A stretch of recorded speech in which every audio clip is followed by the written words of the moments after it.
Vai dar errado não, viu? Ô, vai fundo. Olá, bem-vindos ao DC do Machado. Não se esqueçam de se inscrever no canal e curtir o vídeo, compartilhar se vocês gostarem do conteúdo. Vamos falar um pouco aqui sobre o inevitável cenário em que nos encontramos, né, nesse atual governo Bolsonaro, pandemia, crise e tudo mais. Mas eu quero começar um pouco mais longe, né, fazer aqui uma breve análise que não vai dar conta de tudo, claro, mas eu gostaria de começar ali de um ponto um pouco mais para trás na história para a gente pensar algumas coisas e entender a consequência de você não lidar, né, adequadamente, né, com os fenômenos, né, com os fatos quando eles ocorrem. Né?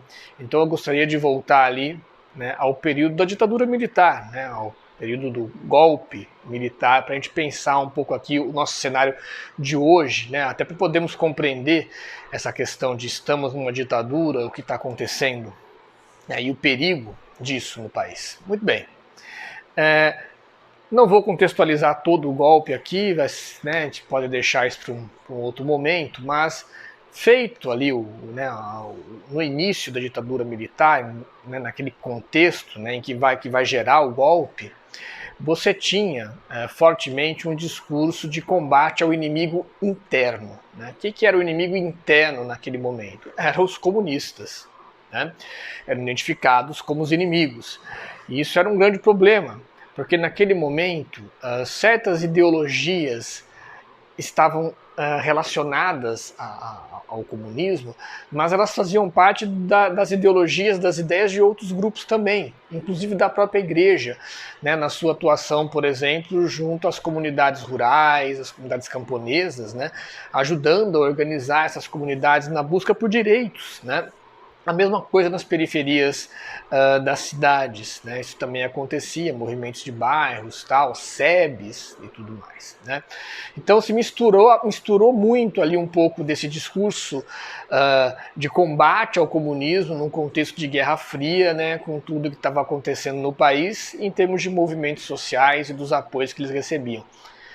Muito bem, né? Feito aqui a ditadura militar, deu o golpe, né? Todo aquele problema, o inimigo interno passou a ser combatido sistematicamente. Né? Então, o primeiro elemento para você fazer esse combate é você limitar os direitos. Então, os direitos foram limitados, a Constituição foi jogada fora, eles impuseram uma outra, né? As constituições ali do período militar, que depois foram, né, todas reformadas e entortadas pelos atos institucionais que os militares iam impondo, né? E alguns elementos foram se estabelecendo como parte da rotina, entre eles a censura. Né? E é interessante pensar a censura aqui nessa minha discussão, porque a censura ela obriga o quê? Tá? Quando ela é imposta. Né? Veja o seguinte, você vira para os jornais e diz, você não pode divulgar tal assunto, você não pode divulgar tal dado, isso aqui você não pode falar. Então você obriga a pessoa a falar de outra coisa, né? E frequentemente a falar de outra coisa e a inventar outra coisa. Então a censura, de certo modo, ela obriga a mentira. Ela obriga a pessoa a embarcar numa mentira, frequentemente. Porque ela não pode falar a verdade, ela não pode falar o que foi apurado, então ela tem que inventar uma outra coisa para dizer. Então todo o mecanismo de censura naquele período obrigou toda a imprensa, toda a mídia a mentir, a disfarçar a realidade. Né? E essa questão da mentira ela é interessante porque ela é parte de uma certa lógica militar. Né? A mentira é parte do jogo. A gente chama isso de estratégia. Né? Estratégia nada mais é do que enganar o inimigo. Né? Qualquer manualzinho de guerra traz isso. Você pegar qualquer texto clássico ou não de guerra, vai ter lá esses elementos. Né? Para você ganhar um conflito, você tem que ludibriar o inimigo, enganar, trapacear. Né? É considerado parte das estratégias aceitáveis. Tá? Então, você pode mentir. Tá? Aliás, os clássicos da guerra, né, como a obra do Sun Tzu, por exemplo, diz que a mentira, você tem uma obrigação de mentir num certo sentido para ganhar. Né? Então você tem que mentir, tem que usar agentes infiltrados, tem que cooptar aliados entre os inimigos e cortar recursos. É uma outra estratégia muito importante. O que significa isso? Você corta o acesso do inimigo a dinheiro, a comida, a remédios. Então você controla tudo isso para garantir a sua vitória e derrotar esse inimigo. Quando o inimigo é interno, o governo autoritário, o governo ditatorial, faz isso contra o próprio povo. Essa que é a grande questão da ditadura militar. Então, nós temos todo aquele contexto, todo aquele período, e houve ali a época da abertura. Então, eu estou aqui saltando um tempo enorme, só para a gente pensar aqui em elementos da história, a gente não tem como cobrir tudo. Então, a abertura política significou o quê? Um processo de transição da ditadura militar para um governo civil. Então, seria a retomada da democracia. Muito bem. Isso era um ponto pacífico na época. Ninguém dizia que não era isso. Ou seja, ninguém dizia que o que se vivia naquele período, naquela época, ninguém dizia que era democracia. Isso é coisa que as pessoas fazem hoje, dizer, não, vejam bem, naquela época não era bem assim que a ditadura. Ora, isso não era uma polêmica naquele período, tanto que o próprio governo assumiu uma abertura política, lenta, gradual e segura, segundo as palavras dos próprios militares. Então ninguém questionava que não era democracia. Tinha ali alguns mecanismos, mas eles eram puramente alegóricos, porque no final das contas, se não ganhasse quem eles queriam, eles impunham alguma pessoa no lugar. Muito bem. Com a abertura, o que aconteceu? Os militares não foram punidos. Militares que praticaram crimes não foram punidos, não foram sequer investigados. Desvios de verba, corrupção, nada disso passou perto de ser investigado. Sem contar as violências, os assassinatos, as torturas, nada disso, foi tudo apagado e esquecido. Daí vem a palavra anistia, o esquecimento, o apagamento. Qual é o problema? A gente pega um paralelo de hoje em dia. Muita gente que é defensor da ditadura hoje, essas pessoas insanas aí, elas gostam de dizer, mas olha lá, esses comunistas, olha o que eles fizeram, coitado do governo. Só que eles esquecem de uma coisa, os militares não foram punidos. Não foram punidos, eles saíram da ditadura do mesmo jeito que entraram. A oposição foi punida, na própria época, porque a oposição foi presa, a oposição foi torturada, foi assassinada e foi exilada. Então as pessoas que resistiram, até mesmo quem resistiu pela via da guerrilha, da luta armada, eles foram punidos na própria época. Então é uma mentira que não houve punição para as pessoas que resistiram àquele governo. Claro que houve, era uma ditadura, eles puniram fortemente na própria época. E as pessoas que estavam exiladas só puderam voltar com a abertura política.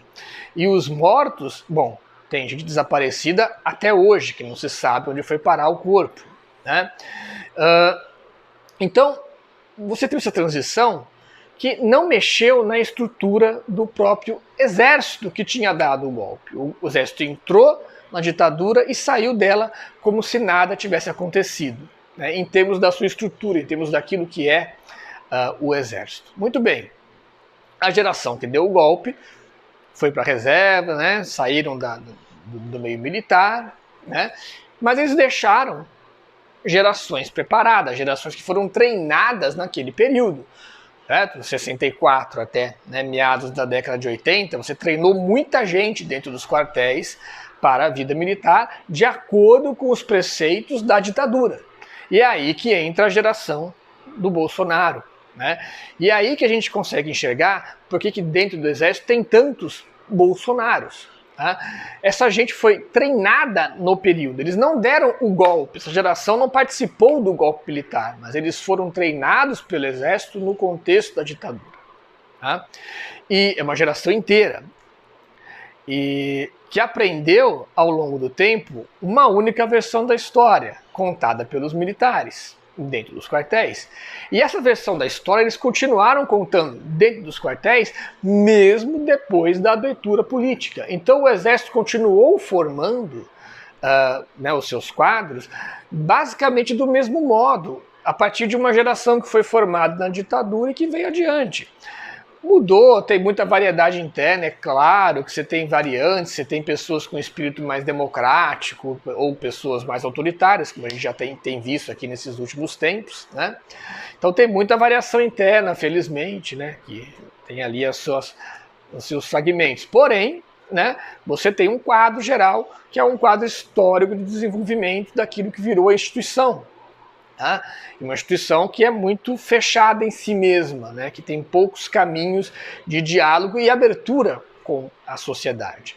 E aí que nós temos o nosso grande problema, né? Assim, porque há uma parte dessa geração, em particular a geração, né, do senhor Bolsonaro, que acredita que a democracia foi concedida pelo exército.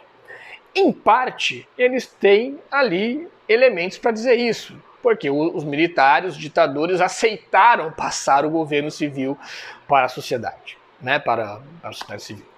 Para ser redundante aqui, mas enfim. Nós tivemos ali as diretas já em 84, ali toda aquela mobilização pela volta das eleições diretas, mas é preciso lembrar que não passou, né? Quando foi para o Congresso, as eleições diretas não vieram naquele momento, foi feita uma eleição indireta, e só depois que vieram eleições diretas para presidente, né? Então, os militares controlaram de maneira muito forte esse processo, né? Impuseram a sua vontade e o seu ritmo, né? Então, isso não quer dizer que não houve resistência, que não houve luta, mas você tem as duas coisas. Então, essa visão, para quem está dentro desse meio, ela faz o sentido, né, daquela versão, né, da história, né? E a sensação que esses militares devem ter ficado, militares do tipo Bolsonaro, ao longo desses anos de democracia, é que os comunistas venceram, né? E fica aquela coisa assim, não, olha só que horror, tudo que a gente fez jogado fora, né? Porque na cabeça deles até o PSDB é comunista, né? Então a visão que eles têm é essa, é uma visão que vem da ditadura militar, dessa formação que eles tiveram. Então, nesse sentido, eu quero dizer o seguinte, não é mero discurso, não é mera retórica, de fato se acredita nisso. Agora, você tem todo um jogo de interesses, todo um jogo de coisas que eles estão fazendo, de valores que são colocados em movimento aí também. Tá? Então você tem o quê? De novo, no governo, um ex-militar, né, que saiu desonrado, na verdade, do exército, porém, vejam bem, é alguém que tentou iniciar um golpe dentro do exército, chegou a ser preso, foi julgado e foi posto na reserva com vencimentos. Ou seja, ele entende muito bem que o próprio exército é sensível a certos acordos internos. Tá? Ele está agora no poder e ele tem o quê? O inimigo interno. De novo o inimigo interno. E ele opera assim o tempo inteiro. E para derrotar esse inimigo interno, de novo as velhas estratégias. A mentira sistemática, o controle da informação, o controle dos dados. Então os portais do governo ficam travando, fica tudo muito difícil. Os órgãos de informação ficam todos aparelhados e controlados. Tá? E uma infiltração, né, de agentes por todos os cantos, uma tentativa de cooptação o tempo inteiro, e o corte de recursos. Corta recurso ali, corta verba aqui, não vem remédio ali, o alimento falta não sei aonde, por aí vai, por aí vai. E, para justificar tudo isso, ele faz um discurso liberal, de livre mercado, etc, etc. Né? Então, é parte de um movimento de combate a esse inimigo interno. Tá? Que ele elegeu há muito tempo, ele não elegeu agora, sempre foi o inimigo dele, desde sempre. Tá? E sempre foi o inimigo de uma parte desse exército formado nesse contexto. Tá? Então, de certa maneira, ele declarou guerra contra uma parte, né, do país. Uma guerra não oficial, obviamente, não é uma guerra né, com atos, né, oficiais, mas ele declarou, né, uma política de combate a esses que ele considera os inimigos da nação, né, e é assim que a coisa tem caminhado, né? Sempre que pode, ele sabota tudo aquilo que ele considera que está relacionado, né, a algum discurso que pode favorecer, ainda que indiretamente, esses seus inimigos. Ainda que isso seja uma insanidade, ainda que isso provoque mortes, não importa, a gente está vendo isso na pandemia, né, mas é esse o movimento. Bom, gente, eu não tenho como me alongar mais, acho que o vídeo já ficou bastante grande, né? Essa minha fala, mas eu agradeço por terem me ouvido aqui nas minhas reflexões de hoje, tá? Se gostaram, deixem a sua curtida, se inscrevam no canal, né? E até uma próxima.